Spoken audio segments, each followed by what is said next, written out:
สการพระดิษฐานณที่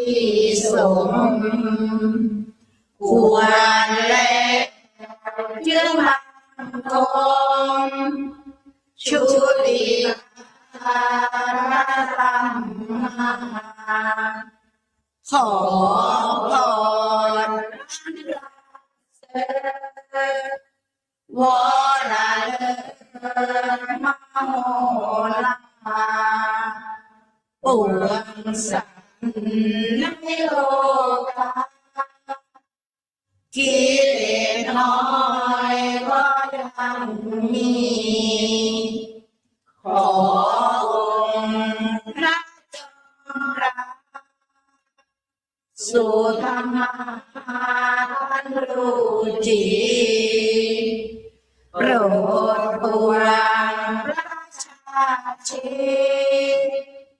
ท่านจงโปรดแสดงธรรมขอนิมนต์ท่านเจ้าค่ะผู้ปรีชาเลิศล้ำโปรดแสดงพระสัทธรรมเทศนาราทีเพื่อให้สำเร็จผลแด่ปวงชนประชาสู่สุขพระเป็นสีสมดังเจตนาขอนิมนต์เจ้าค่ะคณะครูอาจารย์ลูกพระลูกเนนทั้งหลาย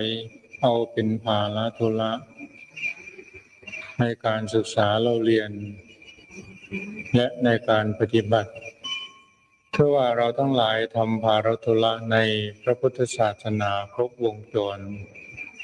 คือทั้งศึกษาด้วยทั้งปฏิบัติด้วยการศึกษาและการปฏิบัตินี้ไม่ใช่ว่าพวกเราทั้งหลายมาคิดทำเอาเฉพาะวันนี้หรือเฉพาะอยู่ในสถานที่แห่งนี้แม้แต่องค์สมเด็จพระสัมมาสัมพุทธเจ้าซึ่งเป็นสมเด็จพ่อของพวกเราทั้งหลายเป็นสยามภูผู้ตรัสรู้เองพระองค์ก็ทรงสรรเสริญทั้งการศึกษาและการปฏิบัติเพราะว่าพระศาสนานี้จะเจริญรุ่งเรืองถาวรตั้งมั่นอยู่ได้ก็ต้องอาศัยทั้งสองอย่างคือทั้งศึกษาทั้งปฏิบัติด้วยจึงจะดำเนินไปได้หากว่าเราศึกษาอย่างเดียวก็อยู่ไม่รอดถ้าปฏิบัติอย่างเดียวทุกสิ่งทุกอย่างก็ไม่น่าทำเทียนทันเทียมเขาคือหมายว่าถ้ามีแต่ปฏิบัติอย่างเดียวไม่เลี้ยวแลทางด้านปริยัติเมื่อเราปฏิบัติได้แล้วธรรมะที่จะมาแนะนำคำสอนประกาศพระศาสนาเราก็ไม่ครบวงจรถ้าว่าเราปฏิบัติอย่างเดียวความรู้ทางด้านปริยัติก็ไม่มีหลักฐานอ้างอิงว่าเราจะยกข้อไหนอย่างไรมาอธิบายมาอภิปรายมาแนะนำคำสอนเราก็ไม่เทียมเขาพูดไม่มีหลักการสอนทุกสิ่งทุกอย่างก็ไม่มีหลักฐานจับโน้นชนนี้จับนี้ชนโน้นอะไรกี่ปาฐะไม้น้ำท่วมทุ่งผักบุ้งหลงเหลมประเทศไม่มีหลักสอนไม่มีหลักก็สู้เขาไม่ได้เพราะฉะนั้นที่คณะครูอาจารย์ลูกพระลูกเนนทั้งหลายที่เอาเป็นภาระธุระในการปฏิบัติพระกรรมฐานนี้หลวงพ่อ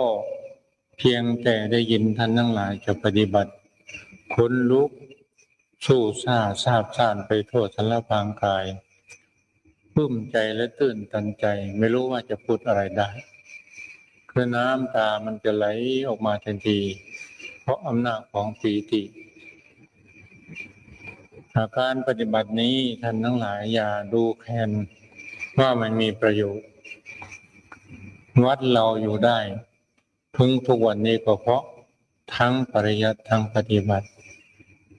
พระรูปใดในรูปใดสอบตกปีต่อมาเราจะส่งห้องก็มาเข้าห้องกรรมฐานต้องปฏิบัติกรรมฐานครบ3 เดือนเสียก่อนแล้วหรือครบ2 เดือนกับ15 วันเสียก่อนแล้วจึงออกมาศึกษาจึงมาเรียนหรือว่ารูปใดที่ปฏิบัติแล้วเป็นเวลานานมีความรู้ฉลาดเฉลียวช่ำชองเป็นตัวเองได้และสามารถจะแนะนำคำสอนผู้อื่นได้แต่ว่าความรู้ด้านปริยัติไม่ทันเขาการจะเป็นแนะนำคำสอนก็ไม่ทันเขาการพูดจาปราศัยก็ไม่มีหลักมีฐานหลวงพ่อก็ต้องส่งไปเรียนเป็นอย่างท่านพระอาจารย์ชอบปฏิบัติอยู่ตั้ง8 ปีการปฏิบัติของท่านดีทุกอย่างแต่ความรู้ไม่ทันเขาหลวงพ่อก็ส่งไปเรียนคิดว่าปีนี้คงจบปริญญาธรรม6 ประโยคนี่แหละท่านทั้งหลายพระศาสนาจะเจริญเพื่อตั้งมั่นอยู่ได้ต้องอาศัยทั้งปริยัติทั้งปฏิบัติควบคู่กันไปเหมือนกันกับเงินและทองคำเราจะใช้ทองคำอย่างเดียวก็ไม่ได้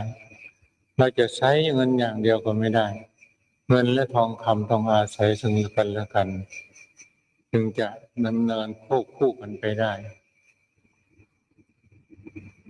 การปฏิบัติเพียงนี้น้อยนิดเดียวท่านทั้งหลายก็ขออย่าประมาทว่าอานิสงส์หรือบุญที่เกิดขึ้นจากการปฏิบัตินี้มีมากกว่าปริยัติเพียงแต่ปริยัติอย่างเดียวไม่มีการปฏิบัติเข้าอุ้มชูก็ไปไม่ได้และไม่สามารถที่จะรักษาศีลของตัวเองได้ให้สมบูรณ์ฟังอย่างนะถ้าว่าเรามีปริยัติอย่างเดียวแต่ปฏิบัติไม่มีก็ไม่สามารถที่จะรักษาพระศาสนาให้ดำรงคงทนถาวรอยู่ได้การที่จะรักษาศีลของเราให้สมบูรณ์นั้นก็เป็นไม่ได้แล้วก็ต้องอาบัติข้อนั้นต้องอาบัติข้อนี้อยู่ตลอดเวลาจิตใจก็ไม่มั่นคงหนักแน่นหวั่นไหวไปตามอารมณ์รูปเสียงกลิ่นรสสัมผัสตลอดเวลาผลสุดท้ายก็ไม่สามารถที่จะดำรงอยู่ในเพศพรหมจรรย์นี้อยู่ได้เท่าที่ควรศึกษาลาเพศไปถ้าศึกษาลาเพศไปด้วยความบริสุทธิ์ก็ยังดีแต่บางทีก่อนจะศึกษาลาเพศไปต้องอาบัติมาบวชแทนที่จะได้บุญออกไปเวลาออกไปแล้วได้บาปไปด้วยเพราะอะไรจึงได้บาปเพราะศีลของเราไม่บริสุทธิ์ศึกไปแล้วก็เรียกว่าเรามีบาปครอบครัวไปด้วยนี่แหละเราจึงจำเป็นที่จะต้องศึกษาการปฏิบัตินี้ถ้าว่ามีผู้มีบุญวาสนาบารมีที่สร้างสมอบรมมาวันเดียวเราพาปฏิบัติวันเดียวก็สามารถได้สมาธิสมาบัติสามารถได้มรรคได้ผลตามบุญญาธิการที่เราได้สร้างสมอบรมมาบางที3 วันบางที5 วันบางที7 วันถ้าผู้มีบารมีสูงส่วนมากปฏิบัติขั้นพื้นฐานขั้นแรกนี้จะไม่เกิน7 วันก็สามารถได้สมาธิสมาบัติได้มรรคได้ผลทั้งนี้ทั้งนั้นก็แล้วแต่บุญวาสนาบารมีที่เราจะสร้างสมอบรมมาและอีกอย่างหนึ่งขอให้ท่านทั้งหลายเข้าทำความเข้าใจว่าเพียงแต่ปริยัติอย่างเดียวเราศึกษาเล่าเรียนมาเป็นเวลานาน20 ปี30 ปี หรือ60 ปีศรัทธาที่เราที่ญาติโยมหรือลูกศิษย์ลูกหาที่มีกับเรามันก็มีอยู่แต่มันไม่มากข้อการศรัทธาความเคารพความเชื่อความเลื่อมใสมีอยู่แต่ไม่มากไม่ใช่ว่าไม่มีแต่ถ้าว่าพระรูปนั้นสามเณรรูปนั้นพระรูปนั้นอาจารย์รูปนั้นหลวงปู่หลวงตารูปนั้นได้ประพฤติปฏิบัติพระกรรมฐานมาถึงแม้ว่ายังไม่ได้ฌานทั้งไม่รู้ว่าท่านได้ฌานได้สมาบัติได้มรรคได้ผลก็ตาม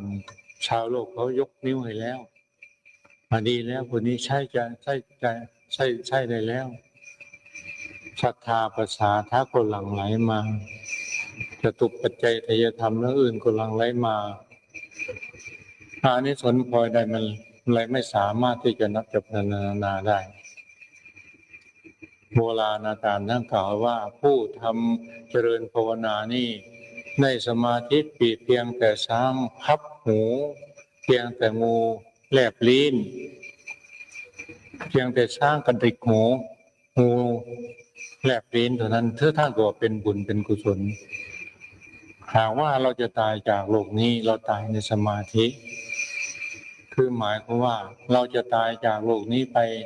เราไม่ลืมคุณพระพุทธเจ้าพระธรรมพระสงฆ์ระลึกได้หรือเราจะตายแล้วเรามีรูปมีนามพองน้อยุบน้อพุทโธพุทโธสัมมาระหังไปด้วยกันตายไปด้วยกันก็สามารถที่ไปสู่ทุกขติได้คนเราที่ไม่ได้ฝึกไม่ได้ฝนไม่ได้อบไม่ได้รมมาส่วนมากเวลาจะตายนั้นไม่มีสติสัมปชัญญะร้องห่มร้องไห้อะไรกี่ปาฐะทุรนทุรายไม่สามารถทำให้จิตใจสงบลงไปได้เมื่อจุติหรือตายในลักษณะนี้สิ่งที่จะนำไปสู่อบายภูมินั้นมีมากถึง 100%ถ้าตายในลักษณะอย่างนี้คือตายอย่างคนหรือตายอย่างสัตว์ตายแล้วก็ไปสู่อบายภูมิอย่างเดียวตกนรกเกิดเป็นเปรตเป็นสุรกายหรือเกิดเป็นเดรัจฉานถ้าตายในลักษณะอย่างนี้จะเป็นพระเข้า10 พรรษาก็ตามถ้าตายในลักษณะอย่างนี้ทางที่จะดำเนินไปสู่เพื่ออบายภูมิอย่างเดียวเขาว่าตายอย่างคนหรือตายอย่างสัตว์เดรัจฉานตายอย่างเปรตตายอย่างอสุรกายตายไม่มีศีลตายไม่มีธรรมตายแล้วก็ไปสู่อบายภูมิแต่สำหรับผู้ที่ปฏิบัติธรรมเหมือนท่านทั้งหลายในขณะที่มีชีวิตอยู่นี้ก็มีสติสัมปชัญญะตั้งมั่นอยู่ในคุณธรรมคำสอนขององค์สมเด็จพระสัมมาสัมพุทธเจ้าถึงคราวที่เจ็บไข้ได้ป่วยพระธรรมที่ปฏิบัติแล้วเป็นร่มโพร่มไทรอภิบาลคุ้มครองปกป้องรักษาเราไว้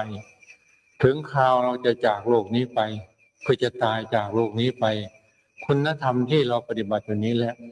จะเป็นร่มโพร่มไทรอภิบาลคุ้มครองปกป้องรักษาเราไว้ให้มีสติให้มีสัมปชัญญะไม่หลงตายอยู่ในอ้อมกอดของพระธรรมตายอยู่ในศีลตายอยู่ในธรรม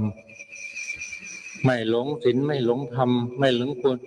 คุณพระพุทธเจ้าพระธรรมพระสงฆ์ไม่ลืมรูปลืมนามพองน้อยุบน้อพุทโธพุทโธสัมมาระหังอย่างใดอย่างหนึ่งแล้วก็ตายไปด้วยกันถึงแม้ว่าเราปฏิบัติเพียงเล็กๆน้อยๆเหมือนอย่างปฏิบัติอยู่นี้แต่คราวตายเราตายในลักษณะนี้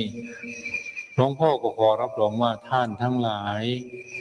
เราจุติแล้วหรือตายแล้วหรือมรณะแล้วก็จะไม่ไปสู่อบายภูมิจะมีสุคติเป็นที่ไปในเบื้องหน้าหลวงพ่อหวังวันใจอยู่ตลอดเวลาตั้งแต่เริ่มบวชจนมาถึงได้ปฏิบัติพระกรรมฐานแล้วหลวงพ่อจึงไว้ใจในตัวเองได้เมื่อก่อนโน้นเราคิดอยู่ตลอดว่าทำอย่างไรน้อตายแล้วเราจะไปสู่อบายภูมิทำอย่างไรน้อตายแล้วจะไม่ตกนรกไปเกิดเป็นเปรตเป็นสุรกายไปเกิดเป็นสัตว์เดรัจฉานหากว่าเราตายไปแล้วไปสู่อบายภูมินี่เราจะไม่ละอายญาติละอายโยมหรือ ญาติโยมที่อุปถัมภทาถวายพระตาหารเช้าเกณฑ์เกณฑ์เราหรือพ่อแม่ที่อุปถัมภทาเราตายไปแล้วท่านไปสู่สุคติแต่เราไปตกนรกเราจะเอาหน้าไปไว้ไหนเราจะไปละอายทางสักแค่ไหนเพียงไรญาติโยมที่ถวายความอุปถัมภทานเนี่ยจะเป็นอย่างไรนี่หลวงพ่อหวั่นใจอยู่ตลอดเวลาหลังจากมาประพฤติปฏิบัติธรรมะจนถึงบัดนี้จิตใจก็สบายจิตใจไม่สบายไม่สะทกสะท้านไม่หวั่นไหวมันจะตายชั่วโมงไหนมานาทีไหนหรือมันจะตายในเสี้ยววินาทีไหนเราก็ยอมตายอย่างมีศักดิ์ศรีตายอย่างมีเกียรติตายอย่างผู้แค่ตัวตายอย่างผู้ชนะ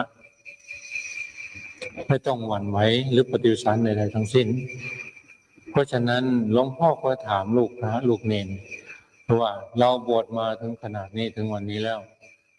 เรามั่นใจเลยว่าเราจะไม่ไปสู่อบายภูมิเมื่อตายแล้วหรือว่าเราเก่งว่าเราอาจจะไปตกนรกอาจจะไปเกิดเป็นเปรตไปเกิดอสุรกายเกิดเป็นสัตว์เดรัจฉานถ้าว่าเรามีความหวั่นใจอยู่อย่างนี้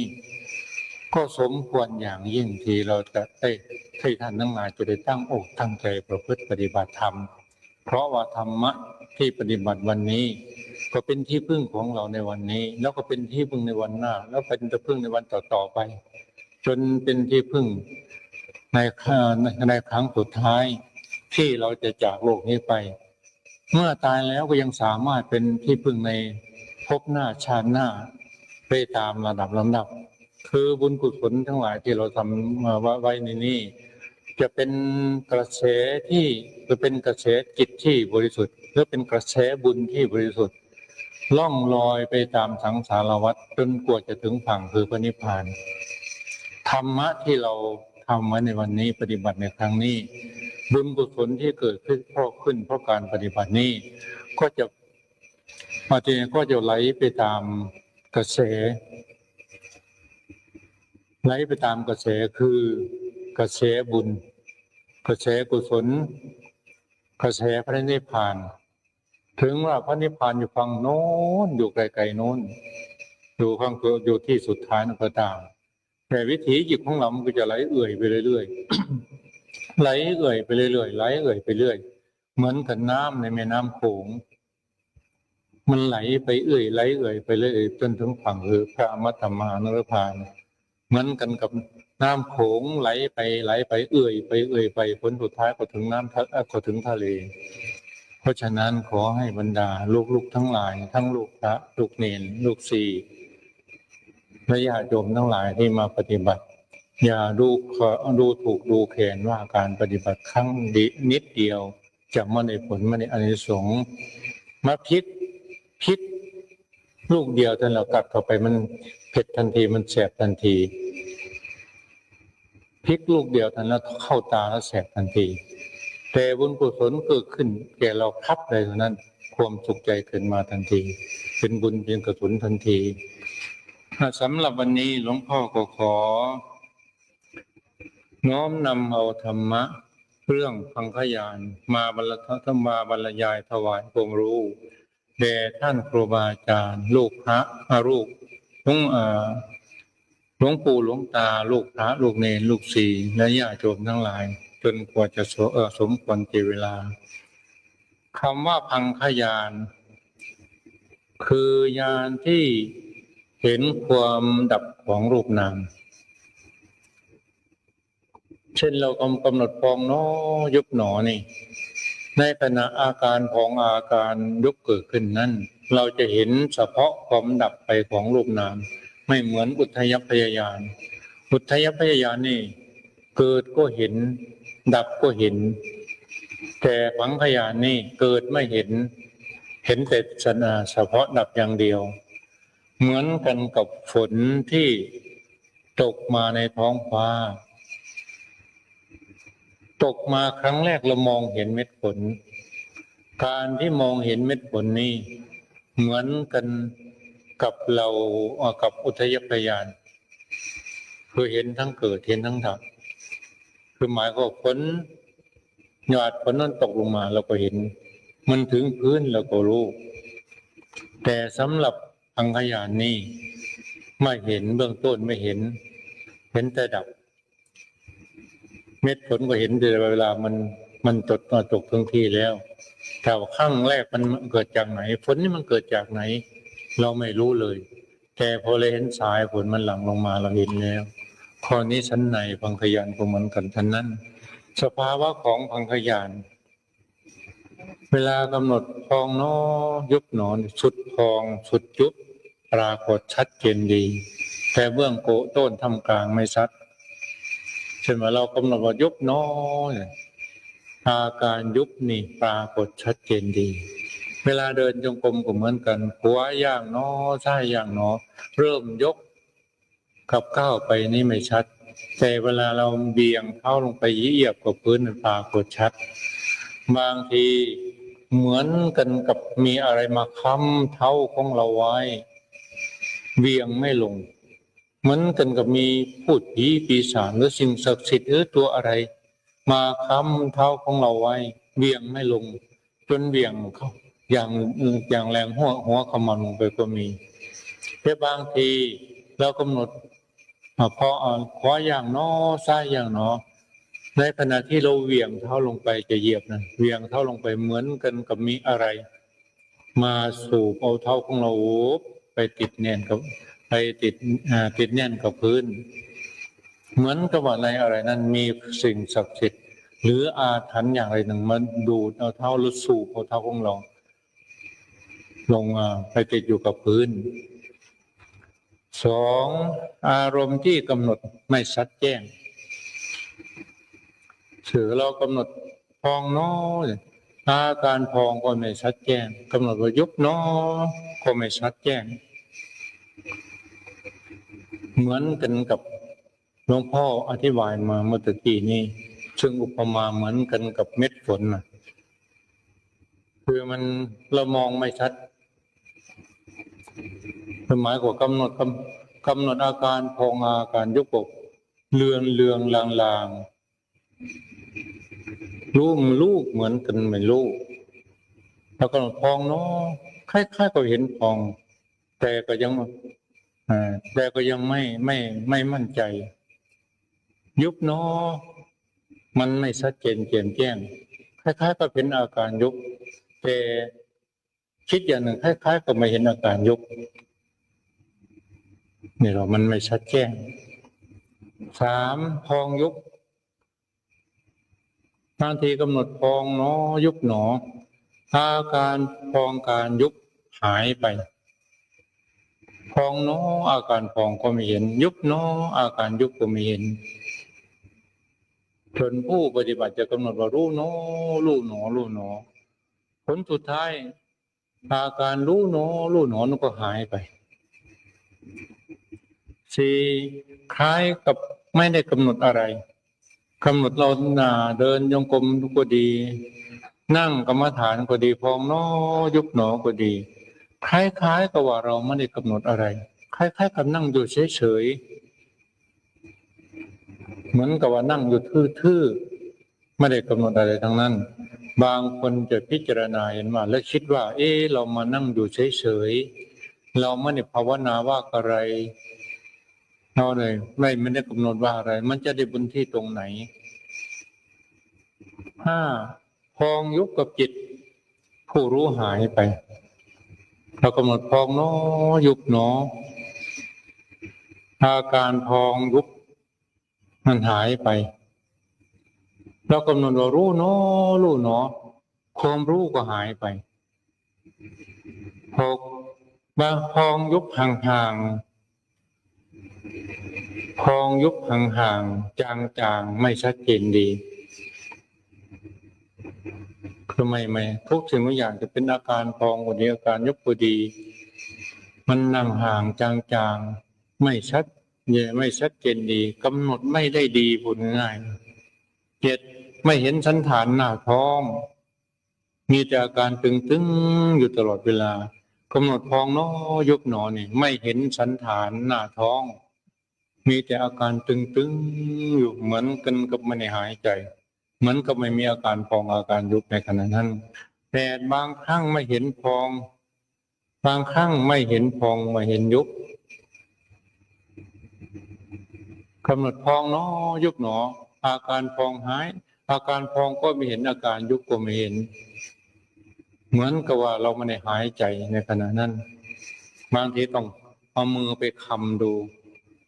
ไปแตะดูว่ามันมีพองไหมมียุบไหมอย่างนี้ก็มีก้าวพองยุบหายไปนานเรากำหนดพองเนาะยุบหนออาการพองอาการยุบ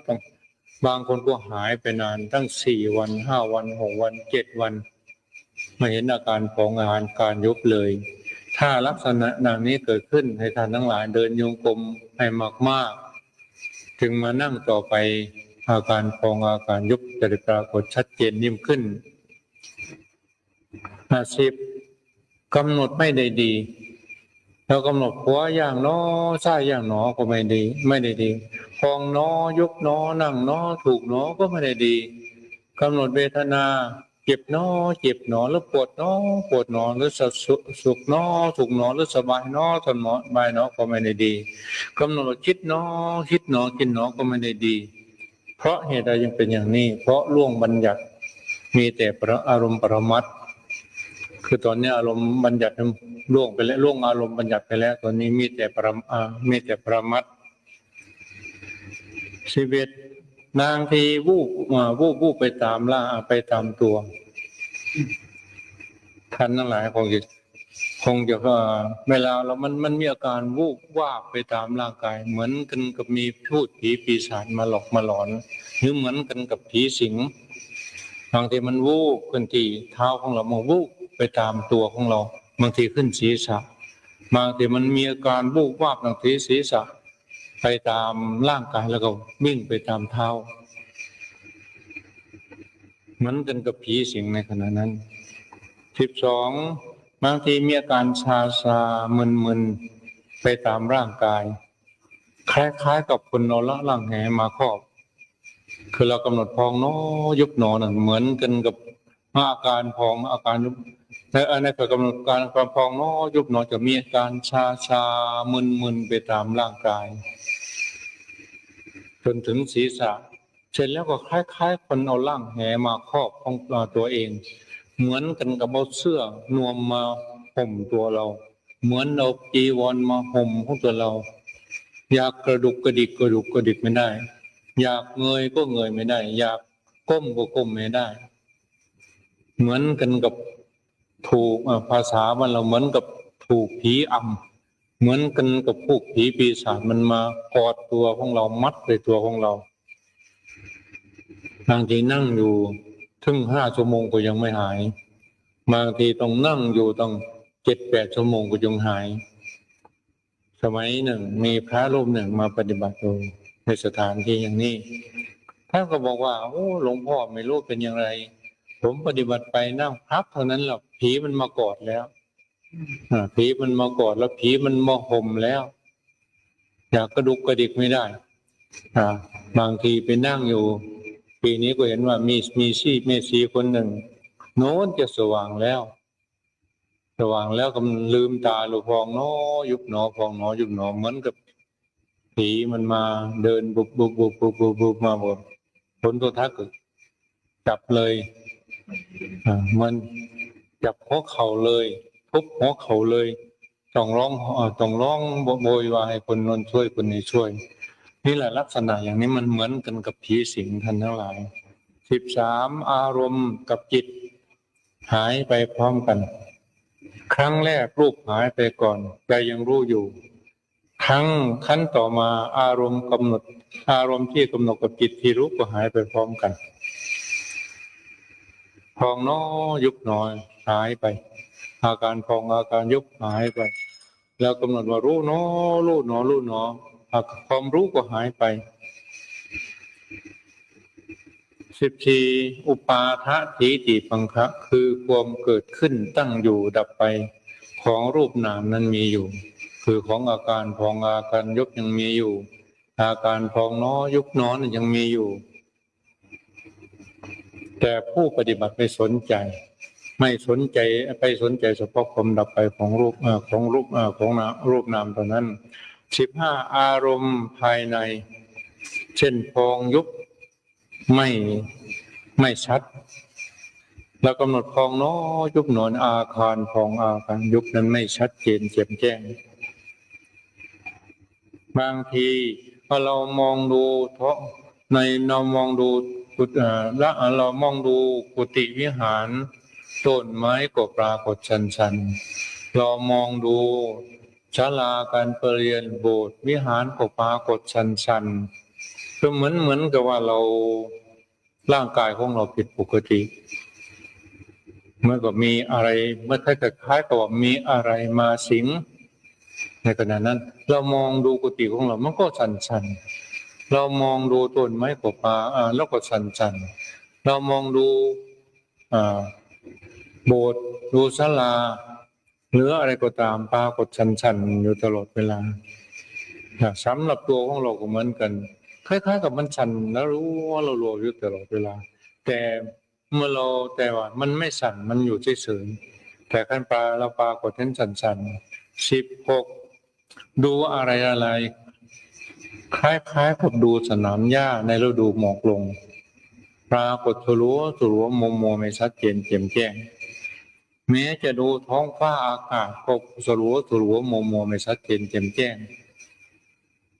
บางทีต้องขยี้ตาแล้วก็ลืมตาขยี้ตาคิดว่า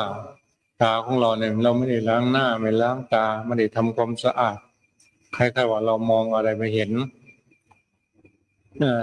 17พองยุบหายไปพองยุบเนี่ยที่เรากำหนดหายไปบางทีก็หายไปนานบางทีก็หายไปไม่นาน18บางทีเรากำหนดพองน้อยุบหนออยู่นั่นอาการพองอาการยุบนี้ไม่ปรากฏไม่ปรากฏชัดคล้ายๆกับว่าเราไม่ได้กำหนดบทพระกรรมฐานบางทีเรานั่งตั้งนาฬิกาไว้วันนี้จะนั่ง30 นาทีก็ตั้งนาฬิกาไว้แต่ไม่ได้ตั้งปลุกนะตั้งนาฬิกาไว้แล้วพอกำนั่งหลับตากำหนดพระกรรมฐานพองน้อยุบหนอถึงเวลาออกจากสมาธิมาไม่รู้ว่าเราตั้งเข็มนาฬิกาไว้ให้เวลาเท่าไหร่คือเมื่อรู้สึกตัวขึ้นมาแล้วก็เราจำไม่ได้ว่าเราตั้งนาฬิกาไว้ที่ตรงไหนสภาวะอย่างนี้เมื่อปฏิบัติมาอาการสภาวะเนี่ยชัดเจนแล้วมันจะเป็นอย่างนี้ท่านทั้งหลาย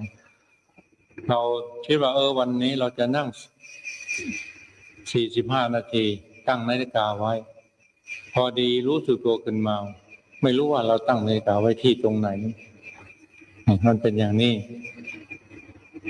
ลักษณะอย่างนี้ท่านทั้งหลายเวลามันเกิดขึ้นบางทีร้องห่มร้องไห้นะคือลักษณะอย่างนี้บางทีก็เป็นอยู่นานตั้ง7 วันก็มีนั่งรับพอเรานั่งพับไปทันกำหนดตั้งนาฬิกาไว้อย่างนี้พองน้อยุบหนอนั่งไปรู้ขึ้นตัวขึ้นมาไม่ละเรากำหนดว่าเราคิดกับหลังว่าเรากำหนดอย่างไรก่อนจะนั่งเนี่ยเรากำหนดเราลมกรรมฐานอย่างไรเราตั้งนาฬิกาไว้อย่างไรไม่รู้เลยบางทีเรานั่งอยู่ทางทิศตะหันหน้าไปทางทิศตะทิศเหนือเวลานั่งออกจากกรรมฐานมาแล้วเรามองเลยว่าเรานั่งเวลานั่งเรานั่งไปทางทิศไหนบางทีว่าเรานั่งไปทางทิศเหนือรู้สึกตัวขึ้นมาเห็นว่าเราเนี่ยนั่งไปทางทิศใต้หันหน้าไปทางทิศใต้บางทีเรานั่งหันหน้าไปทางทิศตะวันตกรู้สึกตัวขึ้นมาคล้ายๆกับว่าเรานั่งหันหน้าไปทางทิศตะวันออกคือจำสภาวะไม่ได้มีพระรูปหนึ่งในปฏิบัติพระกรรมฐานสภาวะอย่างนี้เกิดขึ้นตั้งอาทิตย์กว่าจนแกร้องห่มร้องไห้มาปฏิบัตินี่ก็ไม่ได้อะไรมีแต่นั่งหลับกำหนดพระกรรมฐานไม่กี่คำนกก็หลับไปแล้วหลับมาก็ไม่รู้อะไร เสียอกเสียใจน้อยอกน้อยใจก็ร้องห่มร้องไห้ขึ้นมา18รูปนามที่กำหนดอยู่นั้นปรากฏเร็วพองน้อยุบหนอก็ปรากฏเร็วจะกำหนดทางตาทางหูทางจมูกทางลิ้นทางกายทางใจก็ปรากฏเร็วคล้ายๆกับว่ารูปนามที่เรากำหนดอยู่นั้นมารอคอยให้เรากำหนดอยู่ก่อนแล้วเมื่อสภาวะอย่างนี้เกิดขึ้นไปแก่กล้าแล้วท่านทั้งหลายเดินจงกรมกบซึมเหมือนกับง่วงนอนเดินไปหลับไปเดินไปหลับไปเดินไปหลับไปเหมือนกับง่วงนอนเหมือนกับเราหิวนอนมาตั้งเป็นทั้งคืนทั้งวันมานั่งกรรมฐานกับมันกันพองเนาะยุบหนอนั่งไปหลับไปนั่งไปหลับไปนั่งไปหลับไปเหมือนกับง่วงนอนแต่ไม่ใช่ง่วงนอนอันนี้เป็นลักษณะของพังคญาณที่5อานิสงส์ของพังคญาณนี้ก็มีเหมือนกันกับอุทธยพยานที่กล่าวมาแล้วตั้งเมื่อคืนนี้แล้วก็อยู่ในขั้นมัชฌิมะอยู่ในขั้นมัชฌิมะโสดาบันนั้นเหมือนกันแต่ต่างแต่ว่าอานิสงส์ของพังคญาณนี้จะแก่กล้าหรือมีอานิสงส์มากได้บุญมากกว่าพังคญาณมากกว่าอุทธยพยานแล้วก็สำหรับพังคญาณนี้เมื่อแก่กล้าแล้วพังคญาณแก่กล้าแล้วก็จะส่งให้พยตูปฐานญาณตามลำดับเหมือนกันกับต้นไม้ที่เมื่องอกแล้วเมื่อผลิมีผลิออกผลมาแล้วเมื่อใบไม้ตัวนั้นแก่แล้วก็จะสลัดใบทิ้งแล้วก็ใบใหม่ก็จะงอกขึ้นมาใหม่ข้อนี้ฉันใดพังคญาพยตูปฐานอุทยพยานกับพังคญาณก็เหมือนกันฉะนั้นเอาละท่านทั้งหลายหลวงพ่อได้น้อมนำเอาธรรมะเรื่องพังคญาณมาถวายความรู้แด่ท่านครูบาอาจารย์หลวงปู่หลวงตาลูกพระลูกเนรลูกศิษย์ทั้งหลายก็เห็นว่าพอสมควรกี่เวลาในท้ายที่สุดนี้ขออนุภาพคุณพระพุทธเจ้าขออนุภาพคุณพระธรรมเจ้าขออนุภาพคุณพระสงฆ์เจ้าขออนุภาพบารมีที่หลวงพ่อได้สร้างสมบรมมาพร้อมทั้งอำนาจบารมีที่ท่านทั้งหลายได้สร้างสมบรมมาขอจงได้เป็นตบะเดชะเป็นพลวะปัจจัยท่านทั้งหลายเทียบพูนสมบูรณ์ไปด้วยสติสัมปชัญญะความเพียรสมาธิศรัทธาและปัญญาขอท่านทั้งหลายได้บรรลุสมาธิสมาบัติวิชชาปฏิสัมภิทาปัญญาอริยมรรคผลถึงฝั่งคือพระอมตะมหานรพานด้วยกันจงทุกท่านเทอญอะหังสุขิโตโหมิขอให้ข้าพเจ้าจงถึงสุขนิราทุกข์ไม่มีเวรไม่มีภัยไม่มีความเบียดเบียนไม่มีความเดือดร้อนไม่มีความลำบากมีความสุขรักษาตนอยู่เถิดสัพเพสัตตาสัตว์ทั้งหลายทั้งปวงจงเป็นผู้ไม่มีเวรไม่มีภัยไม่มีความเบียดเบียนไม่มีความเดือดร้อนไม่มีความลำบากมีความสุขรักษาตนอยู่เถิดข้าพเจ้าขออุทิศส่วนบุญส่วนกุศลที่ได้บำเพ็ญมาแล้วนี้ได้แก่บิดามารดาครูประชาจารย์ญาติสนิทมิตรสหายท่านผู้มีอุปการะคุณทั้งหลายเจ้ากรรมนายเวรมนุษย์มนุษย์อบายศาสตร์เทวดามารพรหมพญายมราชและนายนิรยาบาลทั้งหลายถ้าถูกทุกข์ขอให้พ้นจากทุกข์ถ้ามีความสุขขอให้มีความสุขยิ่งขึ้นไปด้วยบุญกุศลที่ข้าพเจ้าได้บำเพ็ญมาแล้วนี้ มีการให้ทานรักษาศีลเจริญภาวนาเป็นต้น ขอจงได้เป็นพลวปัจจัยเป็นอุปนิสัยตามส่งให้เกิดปัญญาญาณให้บรรลุฌานสมาบัติผลสมาบัตินิโรธสมาบัติวิชชาสามปฏิสัมภิทาญาณสี่อภิญญาหกได้บรรลุมรรคผลพระนิพพานทั้งในชาตินี้และชาติหน้าตลอดชาติอย่างยิ่งจนถึงความพ้นทุกข์คือพระนิพพานเถิด